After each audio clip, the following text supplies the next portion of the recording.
Hey everybody, it's Ron from Pick Dawgz, and this is Ron's Rundown. We're going to go over the MLB games scheduled for Monday, August 22nd, 2022.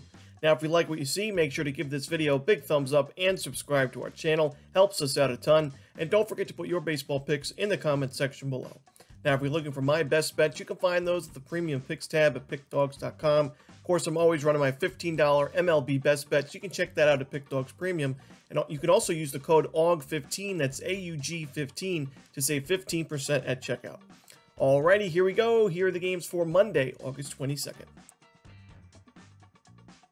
First up, we see our only afternoon contest of the day. That's the Chicago White Sox and the Kansas City Royals. 2:10 Eastern start time here. Michael Kopech and Daniel Lynch as the starters. Now, Daniel Lynch is a left-handed pitcher, and the White Sox, recent years and in the beginning of this year, they were hitting lefties very well, but that's not the case in the last 30 days where they're ranked 21st in team OPS and 29th. The only team worse than the Chicago White Sox right now in isolated power, the San Diego Padres, but that's not going to get it done. And Daniel Lynch, he's been pitching a lot better recently than he was at the beginning of the season. He had a 5-inning shutout performance against the Dodgers back on August the 12th. Last time out, 6 innings, 3 earned against the Twins. Not too bad. I think if he gives the Royals that in this game, the Royals will be able to cover the run line, and that's why I like Kansas City here as the home dog plus the 1.5 runs. Michael Kopech's been a little bit inconsistent this year. He's got a good ERA at 3.25.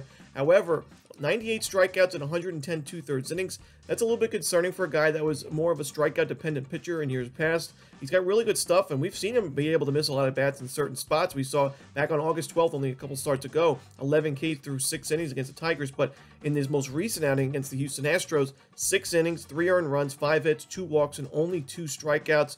We've seen him earn less than 5 Ks in 4 of his last 5 outings, so the only one where he got over that was that Tigers start, so I really don't trust him in this one.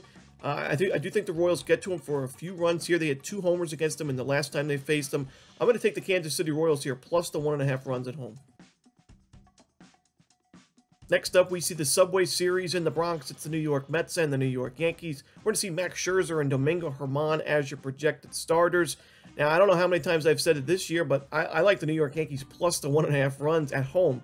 I don't know how many times the Yankees have been sizable dogs enough at home where you take a run line plus 1.5. But this is a spot where the Mets are big favorites because Scherzer is on the mound and the Yankees have struggled overall. But although I still think Scherzer pitches well here, I think this is going to be a low-scoring one-run game. We saw the first game between these two teams with Scherzer on the mound back on July 27th. Scherzer, 7-inning shutout baseball, 6 strikeouts. But it was still a 3-2 Mets win in the end, only a 1-run victory there. I could see a very similar scoreline here. Domingo Germán, he's faced some tough lineups lately. The Mariners, the Cardinals, even these Mets, the Red Sox, the Rays, and he hasn't pitched too poorly in really any of those starts.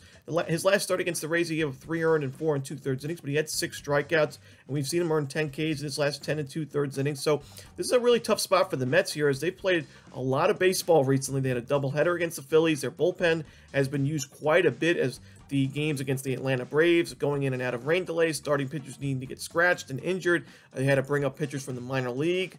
The Mets rotation and pitching staff in general is pretty tired right now, so they need Scherzer to go deep into this game. If he's only able to give them 5, 6, 7 innings, I think the Yankees can take advantage of that and at least score a few runs late to keep this game close. I'm going to take the New York Yankees here, plus the 1.5 runs at home in the Bronx. Next up, we see the Atlanta Braves taking on the Pittsburgh Pirates with Jake Odorizzi and Romanelli Contreras as your starters. You know, I think this game is going to be a higher scoring game. I like the over in this one. Jake Odorizzi hasn't pitched well with his new team. He's not striking out a lot of batters. He's given up 4 home runs in his last 9 innings of work, and I don't trust him here, even against the Pittsburgh Pirates. We saw Jake Odorizzi struggle against the Miami Marlins of all teams. 4 innings, he gave up 8 base hits, only 2 earned runs, but a home run in that one, and only 2 strikeouts. So I think the Pirates can get to Odorizzi, and although I really love this Braves bullpen in terms of the long-term aspect, I think it's going to be one of the better bullpens and toughest bullpens to face in the playoffs. Right now, this bullpen is exhausted. They had to use a lot of relievers in that 11-inning classic against the Astros on Saturday. They used even more guys on Sunday in a close game, so I do think this is a bad spot for their pen, a pretty tired bullpen right now, and if Odorizzi, who hasn't really been able to go too deep in games right now, if he's only able to give them 4 or 5 innings, that's where I worry the most about Atlanta's pen. On the other side, Romanelli Contreras, I don't think he's MLB ready quite yet. He's not earning enough strikeouts, not missing enough bats, in my opinion. And we saw that last time out against the Red Sox, where he only had 3 Ks and 6 innings of work. He gave up 6 hits, 4 earned runs, 4 walks as well. So the control's not always there. We've seen him have issues with the home run ball in his career thus far, his young career in the major leagues. So I do think this is going to be a higher scoring game. We know Atlanta's offense is crushing righties this season. Give me the over in the Braves-Pirates game. Next up, we see the Cincinnati Reds taking on the Philadelphia Phillies. Luis Cessa and Noah Syndergaard are your starters. Now, Luis Cessa more of an opener here. I don't expect him to go too deep in this game, probably about 1 to 2 innings. But I have to say, although his ERA on the year is 5.5, he's actually been one of the hotter relievers in baseball.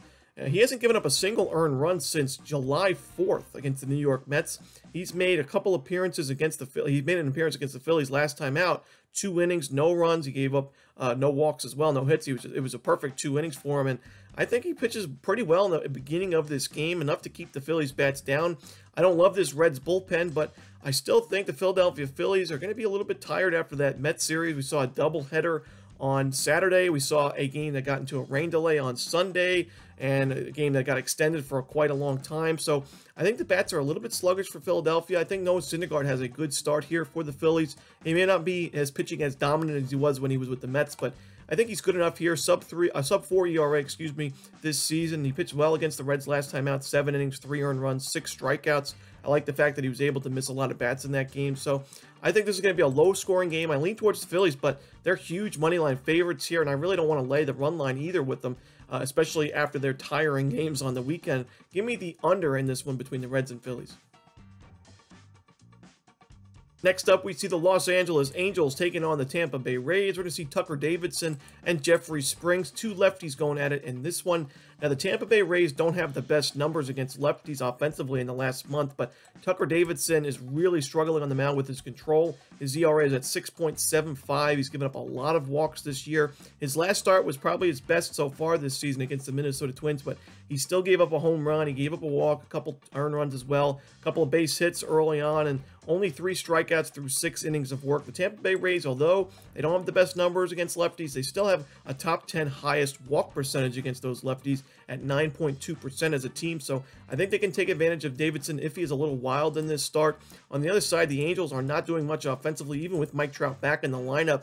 And against a lefty here in Springs, a really good lefty in Springs who's got a sub 3 ERA at 2.52. I think the Angels struggle offensively yet again. They're a team OPS against lefties in the last month, ranked 27th in the league. So I like the Tampa Bay Rays here on the run line. I don't love laying 1.5 runs with the team that doesn't have the best offense, so I do lean towards the under as well. But if I had to choose a side, Tampa Bay minus the 1.5 would be my side.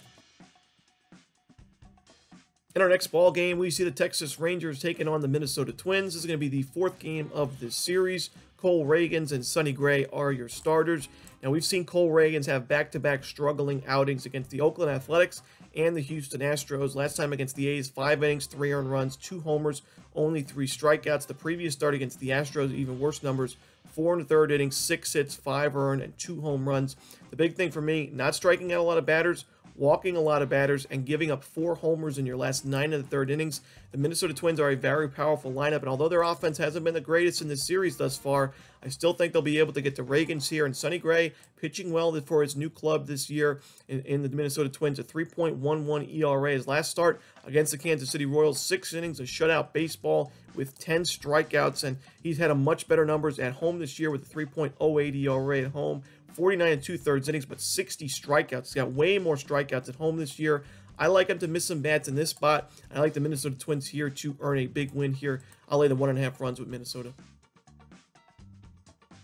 Next up, we see the Chicago Cubs taking on the St. Louis Cardinals. We're going to see Drew Smyly and Jordan Montgomery, a pair of lefties, going at it in this one.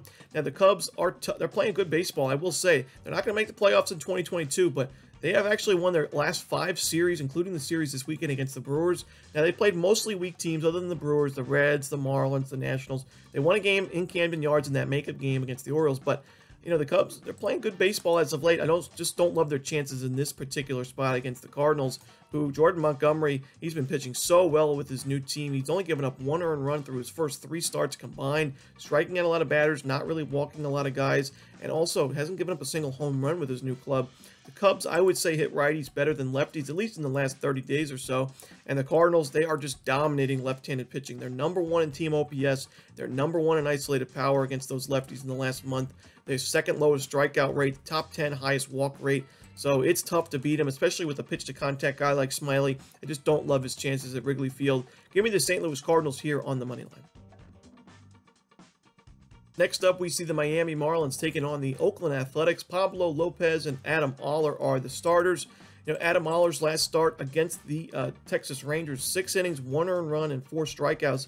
Could be his best start of the season, and he's had a couple of decent outings against the Rangers and Astros, a pair of AL West teams, and he's going to be facing an interleague opponent here in Miami, but we know the Marlins offense hasn't been great really against righties or lefties these days, so I think Oller continues to pitch pretty well, while on the other side, Pablo Lopez has not been good on the mound. He gave up 6 earned runs and a homer his last start against the San Diego Padres. His strikeout numbers are way down. He's given up at least 1 homer in 4 of his last 5, and giving up a lot of base hits in that stretch as well. And you look at the Oakland A's, they're scoring some runs.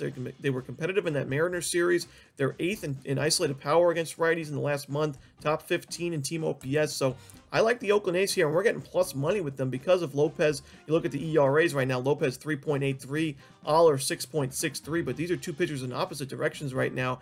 Give me the Oakland A's at great value, plus money on the money line. In our final game of the night, we see the Milwaukee Brewers taking on the Los Angeles Dodgers. A pair of lefties on the mound here in Eric Lauer and Julio Urias. Now, the Brewers continue to struggle against left-handed pitching. They didn't do much against Justin Steele on Sunday, and when you look at the numbers overall in the last 30 days, they're 26th in isolated power against those southpaws. They're 28th in team OPS against lefties, highest strikeout rate in 29.4% as a team. So I do think Urias has a really good outing here, and I think the Dodgers can score some runs on Eric Lauer. They just faced him back on August 17th. You guys know when I see a pitcher facing a lineup in back-to-back starts or 3 out of the last 4 games, I do think that the offense has a pretty good advantage. They're able to pick up on certain things that the pitcher does.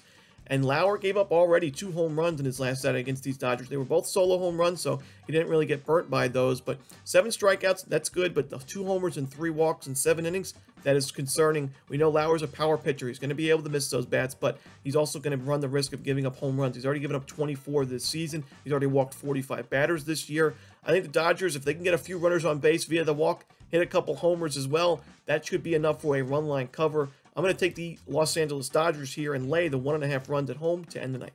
And that's it. Those are the games for Monday, August 22nd. Hope you enjoyed this video. If you did, don't forget to hit that like button and subscribe. And don't forget to put your baseball picks in the comment section below. Again, if you're looking for my best bets, you can find those at Pick Dawgz Premium. As always, this is Ron Romanelli. Good luck.